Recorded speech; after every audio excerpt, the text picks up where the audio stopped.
नमस्कार, मैं जनभक्त श्रीओम गौतम। बड़ी खबर आ रही है। पाकिस्तानी उच्चायुक्त के बड़े अधिकारी को बुलाकर आज विदेश मंत्रालय ने सीधे तौर पर कह दिया है कि पाकिस्तानी उच्चायुक्त में जितने अधिकारी या कर्मचारी अब काम करते हैं उनकी संख्या को आधा करना पड़ेगा। और इसकी वजह यह है कि पाकिस्तानी जो उच्चायुक्त के कर्मचारी हैं वो देश के अंदर आतंकवादी जो ऑर्गेनाइजेशन है उनसे संबंध रखते हैं। उसके अलावा वो यहाँ पर जासूसी करने का काम करते हैं, जिसका एग्जाम्पल है कि अभी 2 अधिकारियों को पकड़ा गया था जो रंगे हाथ पकड़े गए थे और जासूसी करते हुए पकड़े गए थे, जिसके बाद उन्हें 31 मई को देश से बाहर निकाल दिया गया था।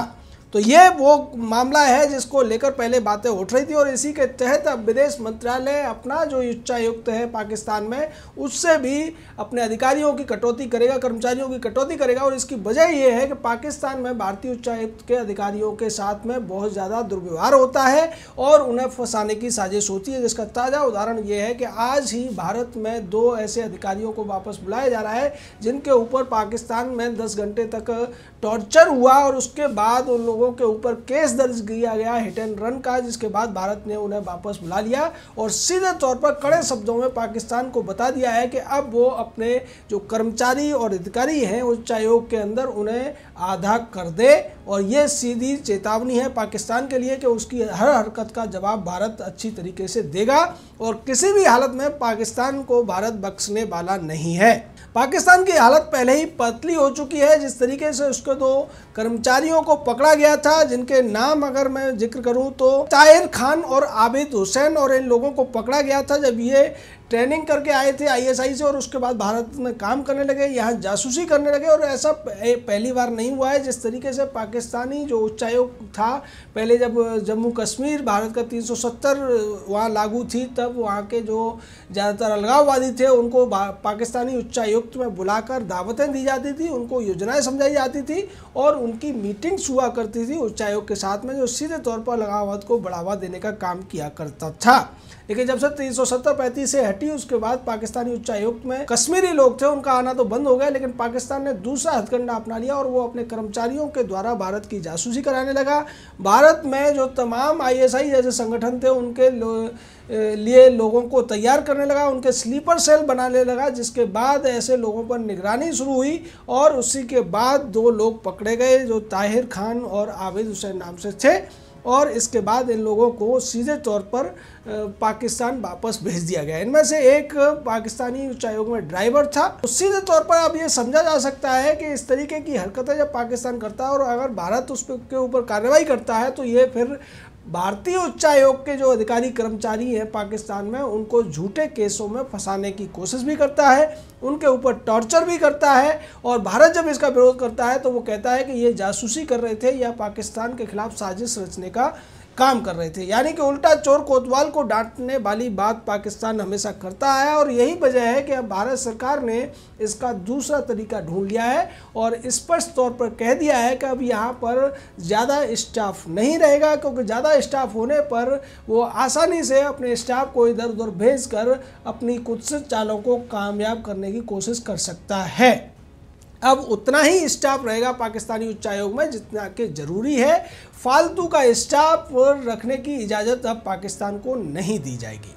आगे बढ़ते हैं। आगे खबर आ रही है दिल्ली से। दिल्ली में आज सफूरा जरगर नाम की जो दिल्ली दंगों की बड़ी एक अपराधिनी है उसको आज जमानत दे दी गई। जमानत की वजह मानवीय अधिकार बताया गया, जबकि कल दिल्ली पुलिस ने इसका बहुत ज़ोरदार तरीके से विरोध किया था और स्पष्ट कह दिया था दिल्ली पुलिस ने अदालत को कि सफूरा जरगर का जो रोल रहा है दिल्ली दंगों में, जिस तरीके से इसने लोगों को भड़काने का काम किया, शाहीन बाग में लोगों के बीच में जाकर इसने लोगों को बरगलाया, वहाँ पर गलतफहमियाँ पैदा की और उसके बाद दिल्ली के जो उत्तरी इलाका है, उत्तर पूर्वी इलाका, उसमें जो दंगे हुए थे उसमें इसकी बहुत बड़ी भूमिका रही है। और ऐसे लोगों को जमानत नहीं दी जानी चाहिए क्योंकि ये उन दंगों की एक मास्टरमाइंड थी। जहाँ तक सवाल है इसकी जो गर्भवती होने का, तो अभी तक तिहाड़ जेल में पिछले 10 सालों में 39 महिलाओं की डिलीवरी हो चुकी है और बहुत अच्छी तरीके से हो चुकी है। वहाँ पर बहुत अच्छे इंतजाम है, इसलिए इसको आधार आधार बनाकर इसको अगर जमानत दी जाती है तो सीधे तौर पर ये एक नज़ीर बनेगी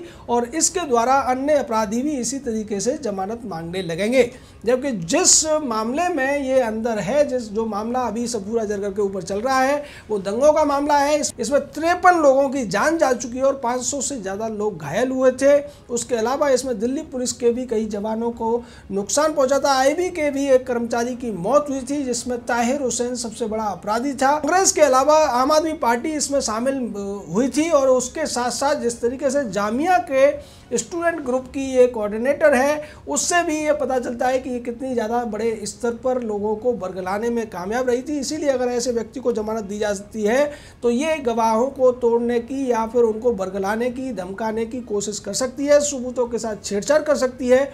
इसको लेकर आज भी जब जमानत दी गई अदालत के द्वारा तो स्पष्ट कर दिया गया कि सफूरा जरगर को शर्तों के साथ मानवीय आधार पर जमानत दी जा रही है। और इसी के लिए जो तुषार मेहता है सॉलिसिटर जनरल, उन्होंने भी कहा कि ये जमानत कोई नज़ीर नहीं होनी चाहिए, ये तथ्यों के आधार पर नहीं बल्कि ये जमानत इसलिए दी जा रही है कि ये गर्भवती है और इसको ये छूट नहीं होनी चाहिए कि ये किसी भी प्रकार से षड्यंत्र करे या फिर बाहर आकर लोगों को बरगलाने की कोशिश करे, सबूतों को मिटाने की कोशिश करे। इससे पहले जिस तरीके से जमानत को लेकर जो षड्यंत्र सामने आया था और इसी वजह से सफूरा जरगर के ऊपर यूएपीए लगाया गया था। यूएपीए तब लगाया जाता है कि जब व्यक्ति बहुत ज़्यादा बड़े स्तर पर दंगाई रहा हो या बहुत ज़्यादा खतरनाक जो चीज़ें हैं वो करने का उसके ऊपर आरोप हो। तो यही वजह थी कि इसको पहले 2 बार जमानत की याचिकाएं लगाई गई थी, लेकिन उन याचिकाओं को दिल्ली पुलिस ने और केंद्र सरकार ने विरोध किया था। बाद में यूएपीए लगाया गया और कारण यही रहा कि जो सफूरा जरगर की भूमिका रही है इन दंगों के बीच में, उसको किसी भी तरीके से नज़रअंदाज नहीं किया जा सकता है। हालांकि इसके पक्ष में राजदीप से लेकर रवीश कुमार टाइप के, वर्षा दत्त से लेकर राहुल कंवल टाइप के तमाम ऐसे पक्षकार भी खड़े हुए थे। जावेद अख्तर से लेकर केजरीवाल जैसे लोग भी इसके पक्ष में प्रत्यक्ष या अप्रत्यक्ष रूप से बयान दे रहे थे और इसको बचाने की कोशिश कर रहे थे। ये कहा जा रहा था कि ये महिला है और गर्भवती भी है, लेकिन ये लोग उस समय इस बात को किसी तरह से मुद्दा नहीं मान रहे थे। जब साध्वी प्रज्ञा के ऊपर इसी तरीके के आरोप लगाकर झूठे केस में फंसाया गया था और 10 साल तक उसका टॉर्चर हुआ था, तब इनमें से किसी को मानवाधिकार याद नहीं आए थे, तब इन्हें महिला अधिकार याद नहीं आए थे, न ही इन्हें कोई और मानवता की बात याद आई थी। बल्कि जब साध्वी प्रज्ञा को जमानत मिली तो उसके बाद भी कांग्रेस और दूसरी पार्टियां उनको आतंकवादी तक कहती रही। वो सांसद चुनी गई, उसके बावजूद उनका अपमान किया जाता रहा। लेकिन यहाँ जब सीधे तौर पर सफूरा जरगर दिल्ली के दंगों में एक षड्यंत्रकारी के तौर पर पहचानी जाती है, उसका पूरा का पूरा हाथ सामने आता है, उसके खिलाफ तमाम सबूत होते हैं, तमाम गवाह होते हैं, लेकिन ये लोग उसको बचाने के लिए रहम की भीख मांगते हैं। इसको लेकर एक अदालत ने बहुत बड़ी टिप्पणी भी की थी सफूरा जरगर के खिलाफ और उसने ये कहा था कि अगर कोई व्यक्ति आग से खेलने का काम करता है तो वो फिर हवा को, इस आग को फैलाने के लिए दोषी नहीं बता सकता। और इसकी वजह ये थी कि सफूरा जरगर ने जिस तरीके का खेल किया था, देश की सत्ता को चुनौती दी थी, देश की सत्ता के खिलाफ षड्यंत्र किया था, सीए के विरोध के नाम पर जिस तरीके से देश में दंगे भड़काने का इसका पूरा षड्यंत्र था। और केवल दिल्ली ही नहीं, दिल्ली से बाहर भी इसके षड्यंत्र का तमाम हाथ होने के सबूत अब पुलिस के पास लगे हैं। और जो लोग मेन आरोपी हैं, दिल्ली दंगों के मेन अपराधी हैं, चाहे ताहिर हुसैन हो या फिर जो दूसरा उमर खालिद जैसे लोग हों या फिर और भी जो लोग पकड़े गए, चाहे दिल्ली से पकड़े गए या फिर अलीगढ़ से पकड़े गए, उन सभी के साथ इसके संबंध होना ये बताता है कि ये लोग किस हद तक बड़े लेवल पर देश को दंगों की आग में झोंक देना चाहते थे। देश में लोगों की जान को खतरा इन्होंने पैदा किया, जिसकी वजह से दिल्ली जली और 3 दिन तक दिल्ली में दंगे हुए। और उसके बाद ये लोग फिर रहम की भीख मांगते हुए नजर आए। कोई अपने को मुसलमान बताकर रहम की भीख मांग रहा था, या फिर जावेद अख्तर जैसे लोग थे जो ये कह रहे थे कि इनको इसलिए पकड़ा जा रहा है कि ये मुसलमान है। और जब इसकी पहली बार जमानत खारिज हुई थी तब इसको लेकर तमाम बड़े टीवी के पक्षकार जो कि अपने आप को पत्रकार कहते हैं, उन्होंने ये कहने की कोशिश की थी कि अभी पूरे देश में कोरोना चल रहा है लेकिन सरकार अभी छात्रों पर जुल्म करने में लगी हुई है, छात्रों को जेल में डालने में लगी हुई है। ये कहना था रवीश कुमार नाम के उस पक्षकार का जो लॉबिंग करके मैग्से से पुरस्कार ले लेता है और उसके बाद देश के खिलाफ तमाम तरीके के षड्यंत्र करने वाले लोगों को अपने टीवी चैनलों पर बिठाकर टीआरपी देता है, उनको हीरो बनाने की कोशिश करता है और उनके के बचाव में हर तरीके के कुतर्क करता हुआ नजर आता है।